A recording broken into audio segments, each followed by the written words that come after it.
This October is the lowest October box office revenue in the last 28 years, of course, excluding the pandemic.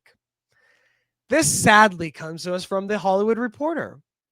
They say Halloween, unfortunately, shaped up to be scarier than expected for Hollywood and its exhibition partners, and not in the good way. Domestic box office revenue for October 2025 is now coming in at roughly $425 million, which is the worst showing in the last 28 years, according to ComScore.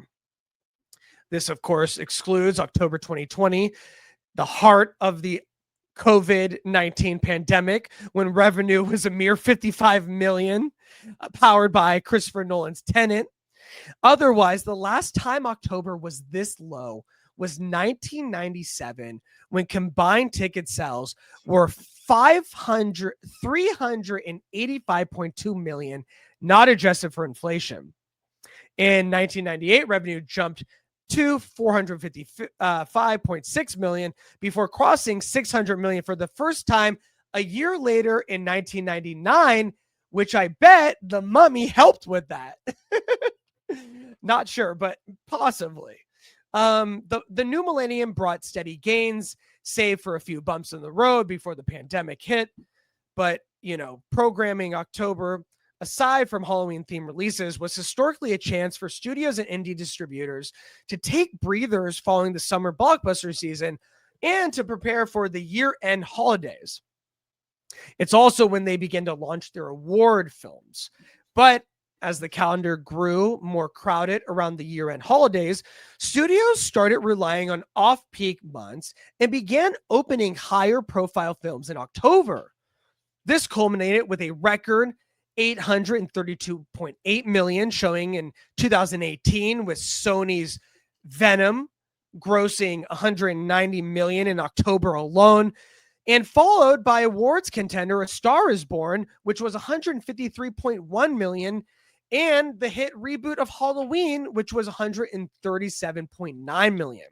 Wow. So what went so wrong this time?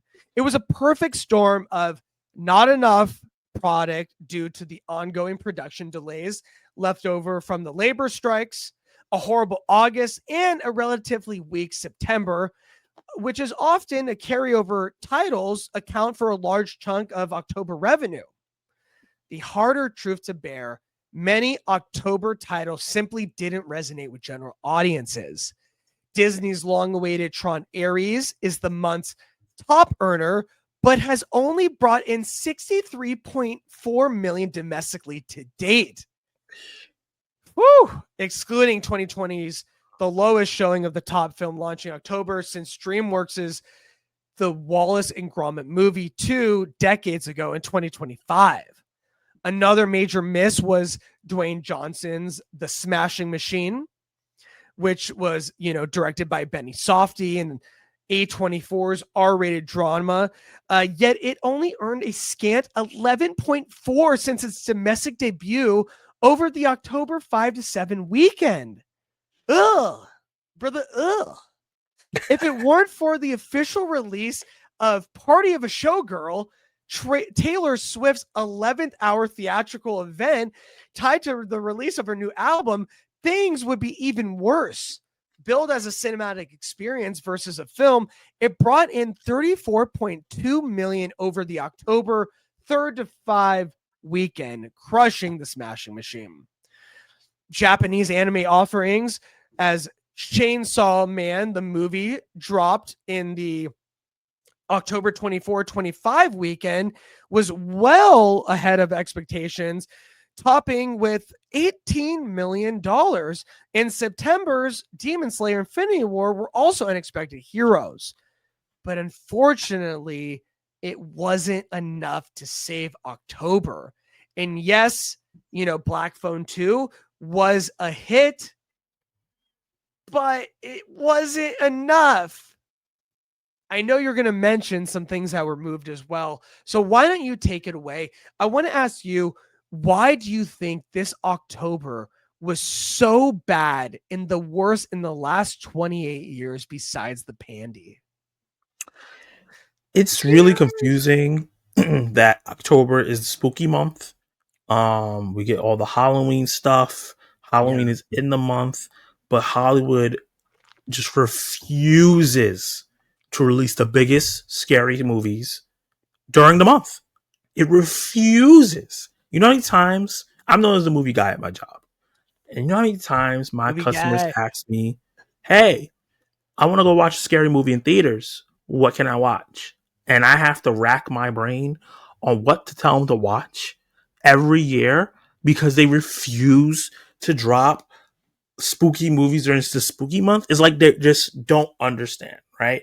Yeah. Only Black Phone 2, which the first Black Phone did really, really well for Yeah. its budget, but it wasn't like a huge, huge runaway. And then this second one was so different that it's not doing as well as the first one. They had the Conjuring should have dropped this month. This is when the Conjuring should have came out. Even though Conjuring did amazing in the release date, Yeah. it did come out. But Frankenstein should had a wide release. Frankenstein should have had a wide Right. release. It would have did really well if you had Jacob Laurie, Oscar Isaac, and things like that in front of cameras talking about this, especially how passionate they talk about this, right? Right. And they are a little bit of beefcakes, that helps.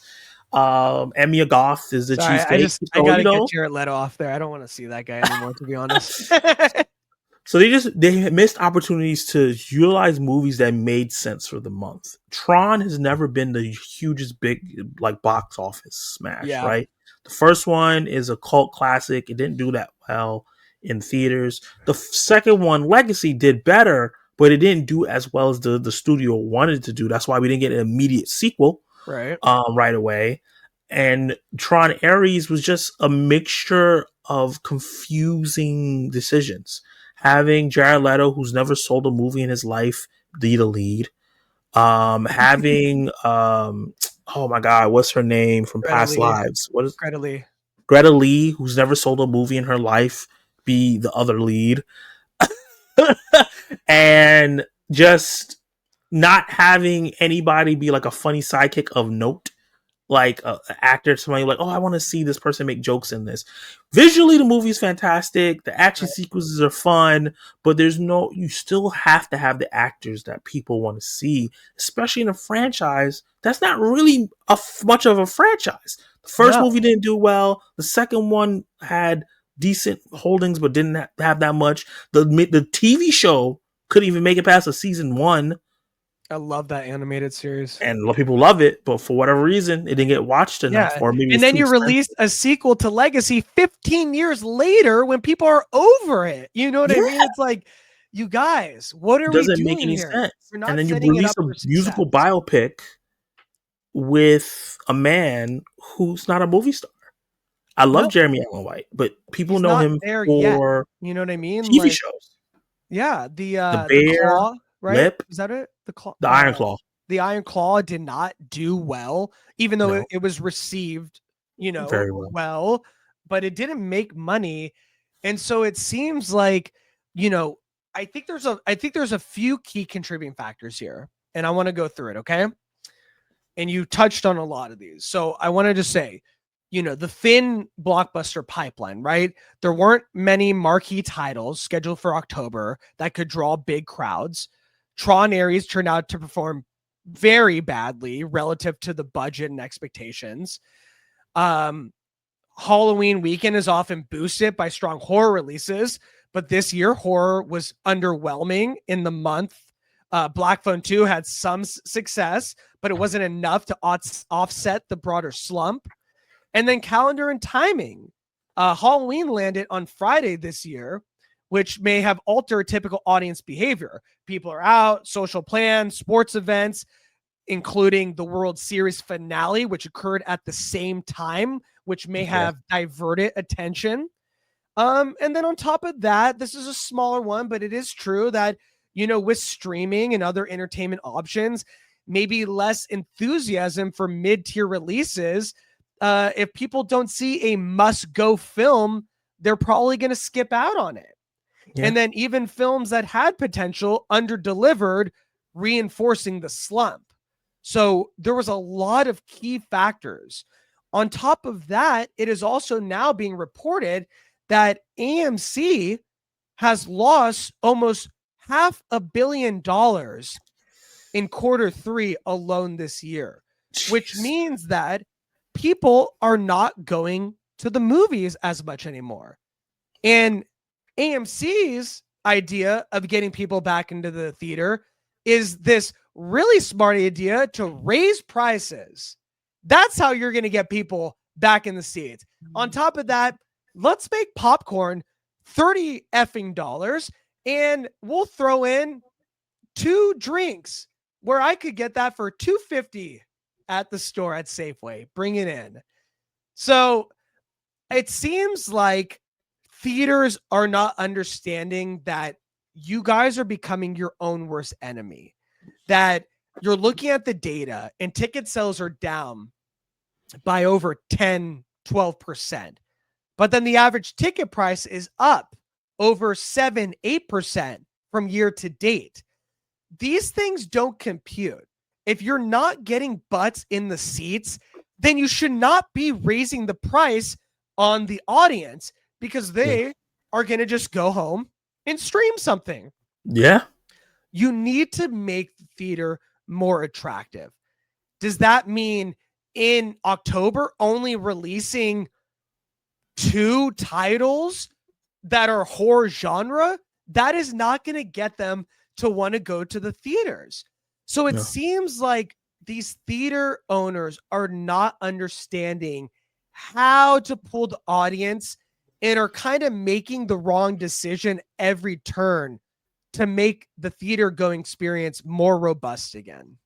And moving Mortal Kombat also hurt. That probably would have been huge. That would have been huge. Also, it's weird that all the Marvel movies release so early in the year. We usually would get one in the holiday season, right? Yeah, at least November, right? Yeah, Like Thunderbolts or right? Fantastic Four would have did great around this time. I want to go see a superhero movie with my family in the theaters during the holidays. Yeah, I we know, usually get. Doomsday is going to do gangbusters in December next year. I think that is the correct decision. I think that Yeah. was the smart decision that they did. But these are clear issues and clear data that these theaters are seeing. And what is their idea of making it better? Let's have 30 minutes of trailers before the movie to pull you completely out of it, or sometimes try and go late to skip it, and sometimes they play it and you miss the beginning of the movie. These are Yeah, not the moves to make when you are trying to get people back in the theaters. These are counterintuitive to having that old school theater going experience that made us fall in love with going to the movies. and they're playing TV show commercials in the theaters now. That's I what makes it don't work. want a trailer, a commercial for, Metro Mobile or something. You know what I mean? Like, Yeah, I it got makes you feel like, oh, I could have did this at home. That's all it makes it feel like. It's so stupid. It it doesn't. is. They're not understanding the situation that they're in, and there's a potential for the theater to become a boutique situation instead of a widespread situation where now places might have 2 or 3 theaters in total, and it's like a special thing that if you are that type of person to go, you'll go, but it won't be this wide access thing because they're not doing. Why not release classic horror films all throughout October, right? Like a lot of people are excited for the Kill Bill release, right? I think that's going to do some numbers where they're combining both I hope I'm able movies. to get a ticket. I really hope. Why not release Poltergeist, Exorcist, Do um, re-releases. The Yeah. Thing, all, Halloween. It did so Halloween on well. Halloween, What are we Friday doing the here? 13th, all the classics. Do a double feature of Black Phone 1 and Black Phone 2. I would go to that. Like, that would be awesome. Like, Yeah, there's just so much more you can do. And it seems like you're scared to spend the money because you don't trust that the payoff, like the risk is not worth the reward, right? yeah. And so now you're doing things counterintuitive that are turning people off from even going to the movies. That Yep. is not how you do it. So that is very sad. It's a very sad thing to report this kind of news because, and especially with the AMC reporting their losses as well, because it seems like I don't know where we will be in the next 10 years when it comes to movie theaters, that there's going to be a lot of closures. It's going to be a lot less theater going, a lot less movies in the theaters, a lot more streaming. If Netflix buys Warner Brothers or another streaming service does, I'm getting scared now based on these numbers, based on the sales and the deals that are happening, what theaters will look like in the next 10 years. Drop a comment below. Let us know what you guys think. Does this surprise you? Is there any reasons why you might not have gone to the movie theaters recently? Is there something that you think could get us back to the theater going experiences that we used to have? Is it because of the price tag, which is totally understandable? Drop a comment below and let us know what you guys think.